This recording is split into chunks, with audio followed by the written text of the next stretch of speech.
Halo, Halo teman-teman, kembali lagi di Ruang Ruang Ngobrol. Ngobrol. Hari ini aku dan Nanas mau nge-review satu komik lokal. Judulnya adalah Galeo, Galio anak segara. Anak Segara. Nah, Ini dari Visi 8. dari VC8, Visi dari 8. VC8 atau dari studio VC8. Autornya adalah Andara Fembrianto. Ukuran komiknya teman-teman kurang lebih seperti ini ya. Ini seukuran kayak standarnya komik-komik Amerika itu loh, Nas. Komik Amerika ya? Oh iya iya iya. Komik kan ukurannya gede kan. Gede gede gede gede bener bener Nah, bener terus bener. di sini di cover itu aku juga suka nih, Nas. Covernya itu ada UV spot. Ah iya iya. Bisa Di di judulnya dan beberapa visualnya. Di judul dan di karakternya, jadi Karakternya, highlightnya tuh kena gitu. Kena ya. Kalau Ya. misalnya dia cuma glossy aja kan, Ya, itu kan cuma flat mantul aja. biasa, Ya. tapi ini kan bagus. Gitu. Nah, sama Nas yang aku juga baru tahu ketika membaca ini ya, teman-teman. Galio Anak Segara ini proses produksinya tuh dia mirip-mirip kayak itu loh kalau misalnya di komik-komik Amerika itu. Memang kreatornya itu adalah Andrea Fembriarto. Namanya tertera di depan ya, di bawah judul. Nah, cuma di sini tuh yang ngerjain juga itu juga banyak kayak gitu. Karena ini bukan cuma komik hitam putih aja, seperti manga gitu loh. Iya, Dan di sini kayak seperti yang kita laut di sini tuh lihat ya. Nah, secara fisik itu dia punya berwarna gitu loh. Ya, full color. Full color. Jadi butuh asisten yang banyak gitu loh Di situ dalam pengerjaannya. Ada story, pertama story-nya dari Andrea Cambrianto. Terus ada orang-orang yang terlibat sebagai penciler atau inker. Di sini tuh disebut pencil teks dan tinta. Ada koloris juga. Nah, terus produksinya tentu aja dari VC8. Terus ada penyuntingnya juga, editor. Terus ada nama dari orang yang menggarap ilustrasi covernya. Gitu. Jadi dia nggak cuma satu nama doang lah. Betul. Walaupun kreatornya memang cuma satu. Gitu. Itu kayak sebuah penghargaan gitu loh. Kalau di aku mohon maaf ya, aku mungkin ini sepanjang sok tahuku aja ya. Kalau di manga itu kan ya sependek yang aku tahu kan di manga itu kan biasanya cuma cukup penulisnya aja. Kadang-kadang tuh asisten itu nggak pernah dicantumkin di depan gitu loh. Ada pun ada, tapi di bagian sub judul di per chapter-chapternya gitu loh. Kadang ada, kadang nggak ada. Nah kalau ini sebagai bentuk respect kepada semua yang terlibat ya. dalam proyek ini yang luar biasa sekali gitu. Secara fisik seperti itu, terus ini tebel banget teman-teman. Ada 300 halaman. Berwarna semua. Full color. Mantap banget, pokoknya bacanya luar biasa. Dan keputusan full color ini tuh adalah sebuah hal yang tepat banget. Tepat banget gitu, karena Galio ini tuh bercerita soal petualangan tokoh utama yang bernama Galio di dunia yang sepenuhnya itu adalah lautan. Gitu. Ya, itu aku menurutku ini sebuah dongeng yang benar-benar berbeda dengan dunia kita gitu loh. Awalnya tuh aku kayak karena ini diangkat dari budaya lokal ya. Aku masih merasa inspirasinya dari suku Bajo di NTT, Nusa Tenggara Timur.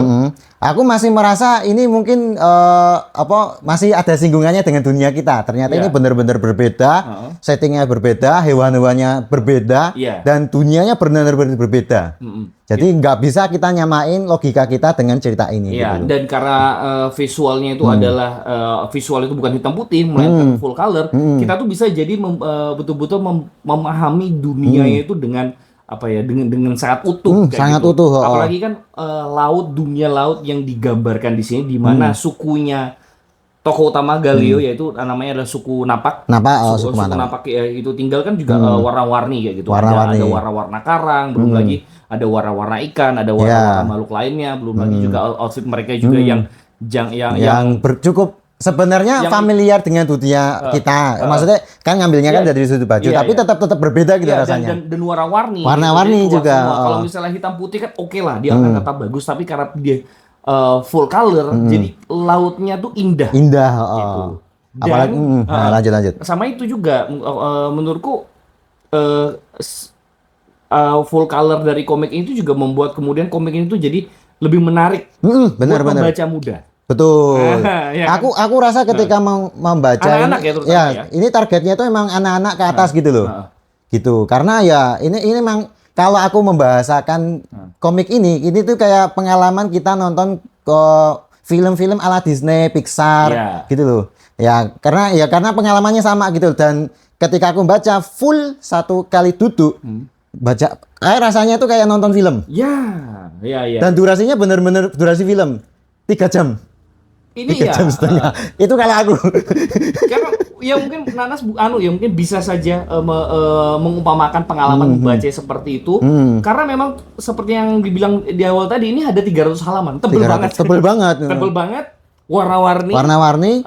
Dialognya juga padat, efektif. Jadi ya memang wah, ini yang betul-betul kalau mau dibilang kayak Nanas tadi nonton film ya itu juga bisa. Dan sebagaimana pengalaman film, kalau berhenti di tengah-tengah tuh rasanya tetap ganjel. Iya. Kita nonton kemudian berhenti di tengah-tengah, terus mau lanjut lagi itu dragging rasanya. Mending diselesain aja gitu loh. Itu sih. Ceritanya ini itu teman-teman, ini cerita soal Galio seperti yang aku bilang tadi ya. Galio itu merupakan tokoh utama, dia berasal dari suku Napak yang tinggal di dunianya komik ini. Kenapa disebut suku Napak? Karena sukunya itu tidak hanya mampu berlayar tapi juga mampu berjalan di atas air. Bukan dengan kesaktian karena memang ada alatnya. Kayak gitu. Dan walaupun ini bisa dibilang ceritanya yang fantasi itu tapi kan bagusnya itu loh. Nah, aku suka pijakannya itu tuh adalah budaya lokal. Ya, pijakannya budaya lokal. Mulai dari pakaian, budaya, bahasa, arsitektur bangunan, alat yang dipakai. Itu tuh semua kalau mungkin kita googling itu tuh ada. Ada semua. Dan juga itu kan hasil risetnya mereka ada dicantumin di halaman belakang juga kan, Mas. Tentang ini fakta dari mana mereka ngambil inspirasinya, terus elemen-elemen apa yang diambil dari termasuk ujian yang diambil dari ini. Nah, ujiannya kan namanya Ikiro. Nah, apa tuh ujian yang Galio ini ujiannya itu adalah ujian kedewasaan gitu. Nah, sebenarnya tujuan dari kedewasaan itu adalah membaca poin intinya artinya itu membaca gitu loh. Membacanya itu dalam kedewasaan gitu loh. Untuk sebagai tanda bahwa dia sudah dewasa gitu loh. Upacara kedewasaan lah. Nah, singkatnya gitu. Dan sebagai orang dewasa, nggak cuma di komik ini tapi di dunia nyata, Galio itu juga diharapkan kemudian bisa ya menjadi orang dewasa yang functioning. Kalau misalnya di kehidupan real orang dewasa yang functioning itu tuh ada orang yang bertanggung jawab atas keluarganya, mampu bekerja, juga bertanggung jawab kepada masyarakatnya. Di sini ujian kedewasaan itu ditujukan agar kemudian Galio itu pertama bisa bertanggung jawab dengan keluarga dan masyarakat dengan bisa membaca tanda-tanda alam. Betul. Bisa melindungi dirinya dan keluarga dan masyarakat dari ancaman dunia lah. Alam. Dan juga bisa mengenali alam itu sendiri.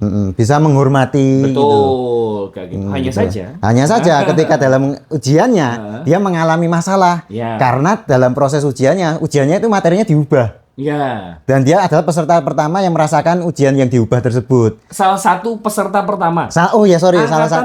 Angkatan pertama. Kemudian dia mengalami masalah, terus dia ketakutan, kabur. Akhirnya orang yang kabur dari upacara kedewasaan ini dianggap anak terkutuk. Bukan hanya kabur, gagal. Benar kabur. Dianggap anak terkutuk. Jadi bukan hanya dianggap sebagai orang yang gagal lulus ke fase kedewasaan, tapi juga terkutuk. Jadi, kan betul-betul dikucilkan sama masyarakat dan dia juga pada akhirnya dikucilkan kan. Iya, benar. Kemudian nggak hanya dia sendiri, keluarganya juga ikut. Keluarganya juga kayak gitu. Terus pindah-pindah, diusir-usir gitu loh karena banyak ini anak terkutuk, keluarga terkutuk nggak mau berurusan gitu loh. Terpontang-panting gitu loh. Dan akhirnya dia menjalani kehidupan sebagai orang yang terasingkan. Nana saya sempat bilang di awal bahwa ini tadi kayak mirip film ya. Iya, film. Tadi kamu sempat bilang kayak film Disney ya? Ya, kayak aku nyontoh paling dekat kayak Brave lah. Oke. Ya kayak gitu lah. Ada orang yang dianggap terkutuk dan sebagainya gitu loh. Iya. Nah, di sini tuh juga perjalanan itu mengikuti sudut pandangnya Galio sebagai seorang anak yang beralih ke fase dewasa. Gitu. Walaupun dia tadi sempat dibilang bahwa dia itu tidak gagal mengikuti ujian Ikiro dan dianggap terkutuk. Petualangan yang dia lalui di sini tuh secara nggak langsung itu tuh juga menjadi pembelajaran yang nggak kalah berharga juga dibanding materi ujian yang bahkan udah diubah. Betul. Akhirnya yang terjadi itu adalah proses pendewasaannya tuh bukan lewat ujian, tapi lewat ketik petualangannya dia gitu loh. Nah, itu yang menjadi menarik gitu loh. Nah, aku tuh suka dengan tema itu teman-teman, karena kalau aku sih nangkap itu kayak perumpamaan kita tuh hidup di dunia nyata lah. Ya mungkin kita bisa anggap aja katakanlah Galio itu anak yang tidak lulus ujian nasional. Oh ya, benar. Ada sekarang kayak gitu, atau mungkin anak yang gagal menyelesaikan studinya. Ya. Kan ujian kehidupan yang terukur secara rata-rata kan itu ya, kalau nggak di kampus di sekolah, tapi terus gagal. Terus kalau misalnya seseorang itu gagal melalui ujian-ujian tersebut, apakah gagal dalam hidup? Ternyata enggak. Ternyata kehidupan itu kan juga bisa menjadi guru itu tersendiri. Betul, itu dia. Dan aku senangnya tuh banyak hal yang bisa diulik, dan terutama pelajaran hidup gitu loh. Terutama yang aku benar-benar tangkap di sini itu adalah selain kedewasaan itu sendiri, adalah menghormati alam itu sendiri. Dan kemudian agar kita tuh dalam hal memahami agama kita itu terus terang aja ya, kita ada singgungannya soal kepercayaan gitu. Kepercayaan yang ada di sini gitu loh. Karena sekompleks itu ceritanya. Itu jangan mengartikan ajaran-ajaran leluhur itu secara berlebihan. Karena kalau berlebihan, yang terjadi adalah bencana. Bencananya bukan bencana alam yang azab dan sebagainya, bukan. Bencana kemanusiaan itu sendiri. Itu loh. Ya tema besarnya kan ini kan ceritanya gitu loh. Dan kita juga bisa belajar banyak soal gimana pentingnya kita tuh mampu membaca tanda-tanda alam. Betul. Membantu agar bisa membaca tanda-tanda alam, dan itu penting banget karena kan zaman sekarang kan orang-orang tuh hidup betul-betul manusia sentris banget kan. Manusia sentris. Alam dikeruk, dibabat, dilibas. Ikan dipancing nggak bisa-bisa. Itu kan semua untuk memenuhi kebutuhan manusia aja kan. Tanpa kemudian mengerti tanda-tanda alam. Nah, di komik ini itu tuh diajarin kayak gitu dengan visual yang bagus, dengan petualangan yang seru, bahwa kalau misalnya kita bisa membaca tanda-tanda alam, itu tuh bisa berpetualang. Benar. Dan kemudian menjadi menjadi tempat kita untuk bertumbuh menjadi lebih dewasa gitu loh. Pokoknya aku benar-benar amazed banget sama cerita ini karena dia memasukkan banyak elemen, tapi on the track. Iya, on track. Jadi on track dan selalu konsisten. Aku tuh di awal ya teman-teman, ketika membaca ini tuh agak sedikit keder tuh. Iya, kedernya. Karena ini tebel loh. Teksnya agak padat. Iya, padat. Visualnya rame. Bener. Gue tuh ya. Aku bisa nggak ya menyelesaikan ini? Tapi ternyata begitu konfliknya dimulai, aku tuh jadi ngerti. Oh, Galio ini dia tuh punya satu tujuan yang pengen dia kejar dari awal sampai akhir. Dan dalam upaya dia mencapai tujuan tersebut, dia tuh melalui banyak hal yang semua tuh relevan dengan materi ujian. Iya, benar. Di-recall kembali ujian-ujian. Di-recall kembali kayak gitu loh. Jadi tuh walaupun ini padat, panjang dan kaya, tapi semua tuh terolah dan terhubung dengan baik. Dan terutama kan karakter-karakternya Mas. Semuanya itu benar-benar bersinambungan dan pada akhirnya mereka muncul kembali. Jadi nggak cuma karakter-karakter lewat aja. Mereka tuh pada akhirnya punya peranan penting dalam cerita gitu loh. Keren banget sumpah. Nah, yang aku suka juga di sini teman-teman, selain ceritanya itu adalah tentunya pertama world building ya. World building bener. Tipis-tipis sudah bahas di awal tadi. Karena world buildingnya tuh oke banget karena berangkat dari karena dia mampu mengembangkan apa yang sudah ada di dunia nyata. Bener. Nah, termasuk makhluk-makhluk laut yang ada di sini teman-teman. Gitu. Makhluk-makhluk lautnya tuh ya familiar semua ya, sotong, ikan. Tapi kemudian di twist menjadi lebih fantasi. Jadi lebih agar bisa kemudian lebih fantasi dan sesuai dengan world buildingnya. Betul. Karena kan ini dunia laut ya. Dunia laut. Jarang untuk namanya daratan gitu loh. Ya anggap aja kayak nonton itulah teman-teman, Avatar The Way of Water. Kamu nggak nonton? Nggak nonton, aku jelas nggak tahu. Itu kan mirip ya, Avatar The Way of Water itu kan inspirasinya suku Bajo. Oh, dia kan suku air. Oke. Makhluknya juga sama makhluk laut. Sorry, itu Avatar yang kedua ya? Avatar yang kedua. Wah, ya bener, aku nonton yang gitu mau. Iya kan? Iya bener lagi. Walaupun makhluk-makhluknya berbeda, tapi kan kita bisa ngelihat gimana itu kemudian relate dengan makhluk-makhluk yang ada di dunia kita. Bener. Ya bener juga sih. Dan yang paling aku senang dari sini itu adalah karena kebahasaannya itu benar-benar dimasukin selain ke dalam percakapan. Walaupun ini pakai logat alangan ya, suku Bajo ya. Iya, anggap aja kayak daerah itulah. NTT lah. Tapi kita tetap bisa mengerti. Kemudian sama komikusnya ditambah dengan apa ya, umpatan-umpatan yang khas di dunia mereka. Iya, gitu. Nah, dari segi kebahasan tuh menarik, teman-teman. Nah, itu loh. Kita seperti yang kita tahu ya, bahasa itu kan merefleksikan dunia di mana kita tinggal. Betul. Nah, gitu. Termasuk merefleksikan sikap dan perilaku dari manusia yang tinggal di dalamnya. Nah, di sini karena manusianya adalah manusia tinggal di laut, maka umpatannya itu semua juga terkait laut. Yeah. Contohnya kalau misalnya memaki orang lemah, dasar lemah. Nggak bilang lemah pasti, dasar cacing. Nggak, cacing itu mengganggu. Cacing jiran itu ganggu. Ya, cacing ganggu dan lemah. Kenapa? Karena kan cacing itu dari segi ekosistem paling bawah yang dimakan. Tapi biasanya orang-orang tuh, aku kan bacanya barusan ya. Ngumpatnya tuh biasanya gurita penakut. Gurita itu penakut? Ya karena dianggapnya penakut, dia kabur gitu loh. Gurita itu kan jago kamuflase. Jago kamuflase mengeluarkan tinta atau mungkin juga bisa berubah warna. Jadi istilahnya cumi-cumi itu dianggap jadi sebuah metafora kepengecutan gitu. Ya. Dan di samping itu ada pujian yang berkaitan dengan laut juga. Sebelum ke sana ada juga misalnya kalau mau maki orang keras kepala batu, bukan kepala batu. Wah, ya benar. Kepala karang. Kepala karang. Benar masuk. Iya, benar juga. Dan ada pujian ini, wah, kamu punya otak-otak lumba. Nah, pokoknya otak-otak lumba. Otak lumba-lumba. Otak lumba-lumba, pokoknya. Otak makanan. Oh iya, benar. Otak lumba. Otak lumba. Pokoknya itulah. Karena lumba-lumba dianggap pintar. Dianggap pintar. Kayak pujian-pujian dan segala sesuatunya itu selalu dikaitkan dengan kelautan gitu loh. Jadi bagus gitu, world buildingnya itu tidak hanya ditampilkan secara visual, tapi world buildingnya itu juga dipraktikkan dan diucapkan oleh karakter-karakternya. Sebagaimana di SpongeBob, Mas, umpatan kayak saus tartar. Itu kan umpatan yang ada di semua aja ya. Itu setara kayak gitu loh, umpatan-umpatan yang di sini. Demi Neptunus. Demi Neptunus. Jadi demi dewa Ibu Laut. Ibu Laut. Oh, Ibu Laut. Ibu Laut. Mohon ampun kami. Dewa apa? Aduh, aku dewanya lupa aku ini. Bahda Ahnur. Ahnur. Mohon ampun. Kayak gitu sering-sering banget gitu disebut gitu loh. Gitu. Keren banget gitu sumpah. Gitu. Jadi gitu sih teman-teman, menurut kami soal komik ini tuh memang menarik banget ya dari segi world building. Itu kita cuma bisa merasakan itu nggak cuma kalau visual ya, tapi kita bisa ngeliat gimana kemudian karakter itu menghidupi dunia tersebut. Bener-bener hidup. Kan banyak kan orang tuh mungkin bikin karakter world building yang masif, tapi dia tuh mentok di visual.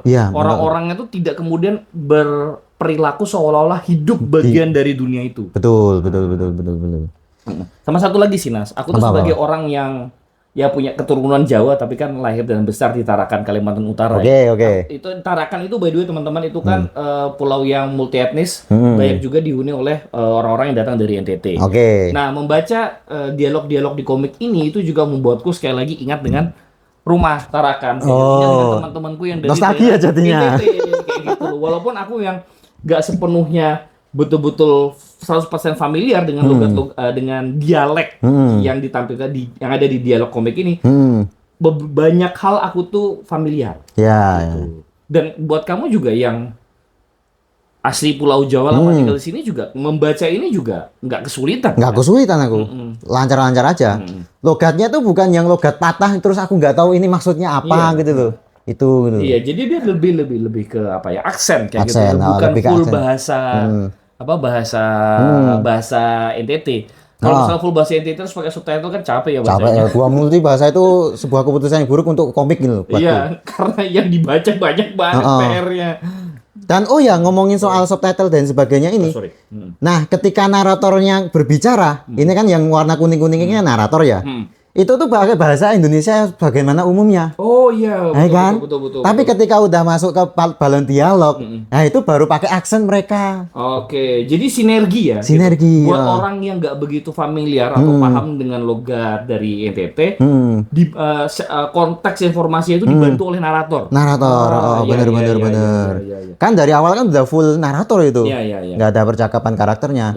Kemudian ketika karakternya mulai flashback dan sehingga naratornya berubah jadi naratornya si karakter, logatnya tuh memang akan kembali menjadi bahasa Indonesia yang seperti umumnya gitu. Tapi masih ada aksen-aksen dari bahasa mereka gitu loh. Itu loh. Jadi membuat apa kedalaman ceritanya gitu loh. Ya kan? Itu. Itu sih teman-teman bahasan kami soal komik Galio. Nah, teman-teman kalau pengen tertarik untuk beli ini juga, untuk tertarik baca ini juga, kalian bisa beli di Kuratoru dengan harga 199.000. Dan itu worth it banget kok.